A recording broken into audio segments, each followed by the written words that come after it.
What's up guys, DuArktik with another Marvel Strike Force video, and in this video I'm going to talk about the future of Marvel Strike Force, which characters should be investing in now that we have some information of the upcoming incursions and how important they are going to be.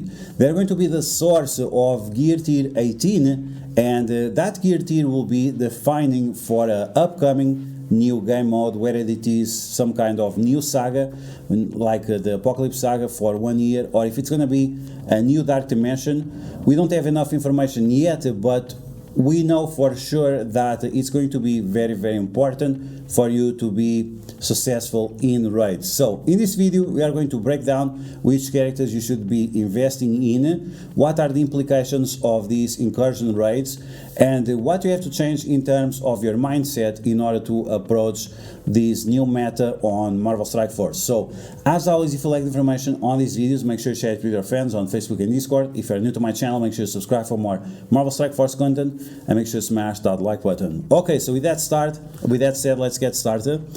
And first off, we are just going to burn really quick through these blog posts. So the incursion raids, they are coming.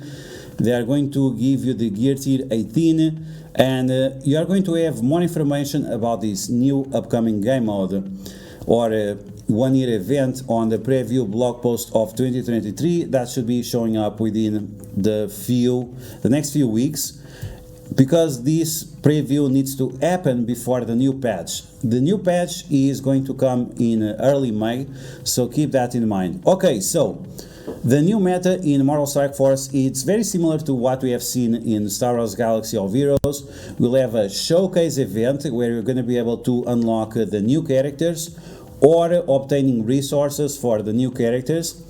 And it's going to be like a demo. You participate into it, they'll give you a few tips on how to use the characters. Then they are going to challenge you to participate in some missions where you're going to be able to obtain more rewards and progress towards your character progress. Oh my god, this English. Okay, anyway, so we'll have the showcase events. It will be like a demo, and then we are going to have incursions that will test your characters. So first off, showcase events, it's the demo of the characters. Then we'll have the incursion events. This is where you're going to be able to test the characters in these challenging events. And finally, after this, we'll have the new raids. Based on this schedule, we can tell for sure that the new raids, the incursion raids, will only show up on the next patch, because the raid is not available right now in the game. First showcase is going to be Captain America, then Union Jack, Bucky Barnes, and Iron Fist. I already made some videos about these specific characters, and the value they have right now, it's not great for the Doom raids, but they might tune this upcoming raid based on what these characters are able to do. So it literally means that you have to invest in these characters whether you like it or not. Is that something good? No, it's definitely not good. We always like to have agency on the way we play the game, but it seems that we are being forced into this new meta where only characters with the Multiverse tag or something like that will be available.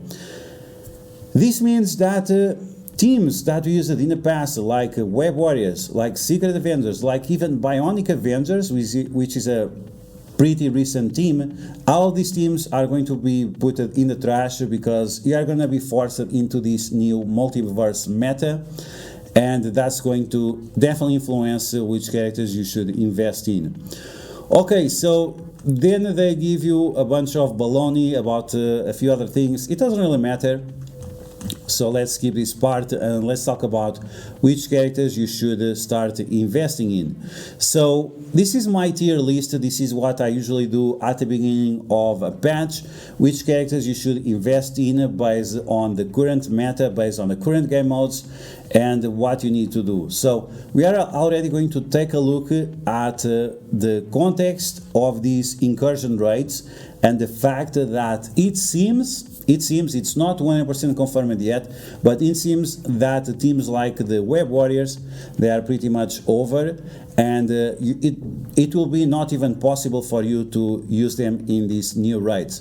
Once again, not confirmed yet. Okay, so characters that require zero investment is the Hydra minions. We have some AIM characters that are not minions. Then we have the Fantastic Four. We have Heroes for Hire. We have Power Armor. We have Ravagers. We have Coulson with a bunch of shield minions. We have Elektra with a bunch of AIM minions. And minions. And then we have Ronan and Korath as the Kree characters left out. We have Shocker. We have Vulture, we have the Brotherhood, we have a bunch of random characters, and yes, these characters are pretty much 100% skippable. You can leave these characters at level 1 star or 0 stars even, because they are not going to give you any benefits in the game. You can see right here, for example, Iron Man is already out of the meta because Kang replaced him, and this is a sign that yes, the Bionic Avengers, they are really on the way out. Okay, so depending on where you are in terms of Archangel progress, you might find some value investing on minions, so we'll talk about that in a second, because yes, unfortunately, to get Archangel you need to get minions at a certain level of development. Okay, so these are the characters that require zero investment, or that I recommend zero investment in. Now let's talk about some of niche characters and dev meta that were very important in the past, but right now they have very little value. Okay, so talking about the AIM minions, if you are trying to unlock Archangel, in my opinion they are still the best investment because they benefit the most out of the scourges that we have for Archangel. Dark Hunters, pretty much dev meta. There are a bunch of other teams that do the same they do, and they were required in the past to unlock Morgan Le Fay, but now Morgan Le Fay, she had so many runs that it's not important anymore to invest on Dark Hunters. Black Order is a team that is used for literally nothing. It was a great team 2 or 3 years ago. Right now they have no value. Naki is a character that, depending on how you play the game, she might be one of the best characters in the game or not. In my opinion, she gets the most value in Alliance Wars. Outside of Alliance Wars, she's not that great. But if you or your alliance find Alliance Wars very, very important, then yes, invest on Nakia and you're going to be able to use her 3 times per week in Alliance Wars. In my opinion, not worth it. I prefer to use M'Baku because M'Baku is also useful on raids, the Gamma raids for example, where you require a full Wakanda team. Then we have Astonishing X-Men, Shadowland, Symbiotes, Marauders, we have Uncanny X-Men. All these characters don't have any use in any particular game mode, and they were meta in the past. Right now their stats don't hold up, their mechanics are also a little bit outdated compared to the new characters, so they are characters that, in my opinion, they should also not require any kind of investment. And even if you invest them in the past, don't get baited into investing just a little bit more to get a little bit more useful. Like, no, just forget about it. Then we have the Web Warriors and the Hero Asgardians. Forget about these guys as well. Web Warriors. The Web Warriors is the biggest question. With this new upcoming raid, with this Multiverse raid, the Web Warriors, are the Web Warriors going away? It's what I don't understand, because if you take a look at these, Miles is a Multiverse character. Spider-Gwen or Ghost Spider, she's also a Multiverse character. Spider-Punk is also a Multiverse character. The only characters here that are not Multiverse is Spider-Man and Scarlet Spider. So it doesn't make any sense. They are pushing us into this meta where you have to build a new team based on the Multiverse. But I mean, this entire team is pretty much Multiverse. They are 80% Multiverse. So I really don't get the point. But yeah, it seems that once again, it seems, we don't know for sure. We have to wait for the next patch for full confirmation, but it seems that we will not be able to use previous raid metas into the upcoming meta, the incursion raid, where we're going to be able to obtain gear tier 18. So keep in mind, this is All speculation based on information from the developers, based on information from the blog posts, and also based on information of the data mines and the envoys. Okay, moving on. So we have to wait and see what about Web Warriors. Okay, so let's take a look at characters that you need to unlock legendary characters and characters that you need to complete events. So we have the Kree minions, we have X Factor and Jubilee, we have X-Force, we have Guardians, we have Pimtech, we have Hero Asgardians, we have Inhumans, we have Sinister Six, and all of these characters unlock legendaries. The Kree, they unlock Nick Fury and Omega Red, then we have Adam Warlock, then we have Dr. Octopus, Star-Lord, Peter Quill, this one, Pimtech, unlocks Jubilee, and Hero Asgardians unlock Black Bolt, Black Bolt unlocks Ebony Maw, and the Sinister Six, they unlock Shuri and Invisible Woman. So you should still get these characters to at least 5 yellow stars and unlock each of the legendaries, because they are still going to provide some value to you in the game. Adam Warlock, for example, is a great character. Most people use him with Infinity Watch, and that's fine, but you could use elsewhere as well with other teams, maybe even replacing Scarlet Witch, or maybe use Adam Warlock with Quicksilver and Scarlet Witch. That's also a possibility. Then we have Invisible Woman, Kitty Pryde, and a bunch of random skill characters, and these characters are required for the Nowhere Heist event, they are required for the Payday event, and they are also required for the Back to Boot Camp, which these 3 events are very, very important. One gives you Dark Promotion credits, the other one gives you gold, the last one gives you training materials, and these are the things that you'll always need in the game. Gold, training materials, and Dark Promotion credits.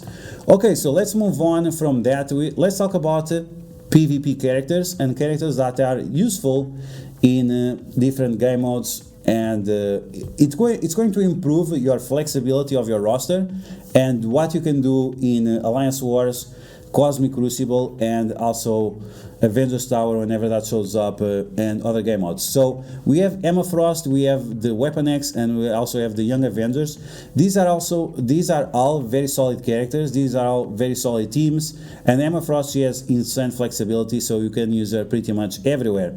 So those are the most useful teams for these different game modes that are not meta. Then we have PvP individual characters that are also super useful, and we have some teams that are going to be forced into investing in. So Drax, Red Guardian, Loki, Star-Lord T'Challa, Star-Lord Peter Quill, Namor, Cable, X-23, Red Skull, Spider-Woman, Nico Minoru, Mr. Negative, Kingpin, Nobu, and Green Goblin. Unfortunately, some of these characters we're going to be forced into investing in them because we are investing on the rest of the team as well, and it gets to a point that you need these characters to be useful. So overall, it's still decent investment. Once again, it's to increase the flexibility of your roster in Cosmic Crucible and also in Alliance Wars. But these are characters that are not a priority. What is in yellow and what is in blue, it's not a priority. The priority is always your raid teams, your arena team, and your Cosmic Crucible teams. Then you're going to get these additional extras that will take your roster to the next level. So once again, not a priority. Let's move on. Okay, so now we're going to talk about the Cosmic Crucible must-haves, and in my opinion, Infinity Watch is still a must-have team in Cosmic Crucible. They are great on defense, and yes, even that Apocalypse is out in a while, you can use a bait for Apocalypse, and then you can still use your Infinity Watch in defense or on offense. Once again, if you have a bait, if you are forcing people to use Apocalypse elsewhere, your Infinity Watch team is still going to hold up. Then you have the Masters of Evil. A lot of controversial opinions about Masters of Evil in the past weeks, and this is because people always play the team the same way. If you change the order of the abilities, if sometimes you use the special first and then use the ultimate or the basic, you might have more value out of this team. So Masters of Evil are still super meta in Cosmic Crucible. They are always going to be super meta in Cosmic Crucible. They are also very useful in Alliance Wars, and whichever game modes we have in the future, they are also going to be useful, even individually. Some of these characters have huge value individually. For example, Ultron can be useful together with other characters that are tech. And Absorbing Man, he can also be very, very useful, but you need to have him big enough. Unlike Drax, he is way better because he gets additional armor and additional resistance. So if you have your Absorbing Man big enough, he might be able to resist the ultimate from Icarus, for example, which is very, very impressive. Then we have Quicksilver and Silver Surfer. Very useful characters because they remove charges. You can remove charges from Dormammu, Red Hulk, and a few other characters, so their value is also going to be important for these more flexible meta characters like and game modes like Alliance Wars and Cosmic Crucible, and the same goes for Hela and Zombie Iron Man. We also have Sharon Carter here because she has 5000 focus on her ultimate, which applies stun to the enemies, turn 1, very, very important. But once again, these are not priority characters. Your priority is going to be Raids, Arena, and then these teams right here of Cosmic Crucible. Speaking of raid teams, so we have the Rebirth, we have the Invaders, and we have the Bionic Avengers. And based on the rumors, Bionic Avengers is pretty much bye-bye. This team is on the way out. They are not Multiverse, supposedly. And it seems that you're going to be forced into investing on the Invaders and the Rebirth for these upcoming raids that, once again, you need it to get Gear Tier 18.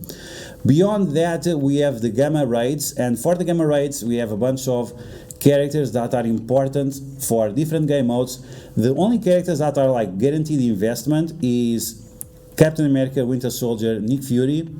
And then we also have the Wakanda because they are part of the Cosmic Crucible meta, and also the Tangled Web. The characters beyond those are only specific for certain lanes. If you are doing the lanes on the left or the lanes on the center, then you want to invest on Kree, or you invest on shield characters like Mary Hill, Hawkeye, and Black Widow. If you are on the center lane, you also have to invest on Colin Wing, Misty Knight, maybe Jessica Jones, depending if you are center middle or center left or right. So beyond these 3 here, plus another 5 and plus another 2, it all depends on where you are in the game. Let's move on. We have some Dark Dimension recommendations. Even that Icarus and Cersei are not like required anywhere, they are still the best characters for Dark Dimension.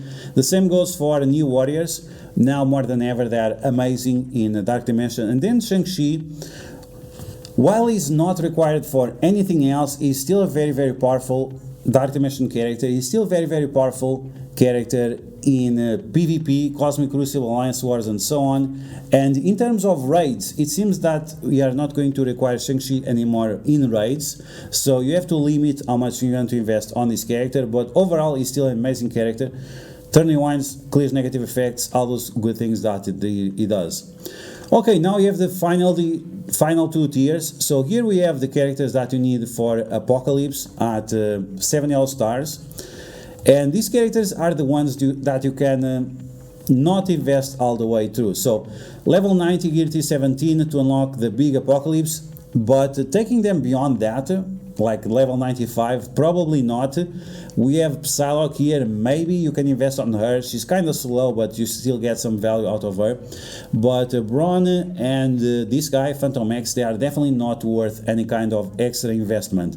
And finally we have the level 95, and this means characters that you should take to Gear Tier 17, or you should, or you must take to Gear Tier 17, but level 95, getting that additional value out of them, I would say yes, because they are useful in so many other game modes. Now, are these characters, any of them useful, or should you use Gear Tier 18 on any of these characters? Definitely not. Until we have more information on this upcoming game mode, that's something that you should avoid like the plague. But I would say that not only level 95, but also Isolate Blue level 4, or even Isolate Blue level 5. Some of that is required to unlock Apocalypse, but characters like Kang, Dr. Doom and Dormammu, if you give them Isolate Blue level 4 or Isolate Blue level 5, that's going to be very useful as well. Okay guys, so that's my new tier list for this patch.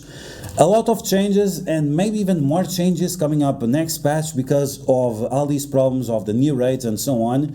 And you need to see we need more information about this new game mode, because that's definitely going to be meta defining. But for now, I think these are great recommendations for new players and veteran players alike.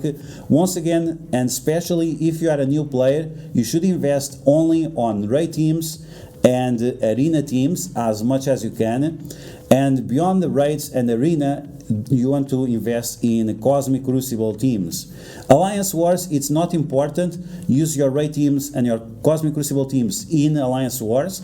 And then beyond that, you can slowly expand, but Alliance Wars should not be a priority because it requires so many teams and you don't want your roster to be too wide, because keep in mind that Marvel Strike Force is all about resource management, so you really don't want to waste all your resources. So that's going to be the video, guys. I hope you guys enjoyed. If you did, make sure to smash that like button. What do you think about these new requirements of multiverse raid teams? Is this something you are looking forward to? Are you kind of sad that you are going to no longer be able to use Web Warriors and Secret Avengers? Let me know all of that in the comments below. And if you found this video helpful, make sure to share it with your friends on Facebook and Discord. If you're new to my channel, make sure to subscribe for more Marvel Strike Force content, and I'll catch you guys later.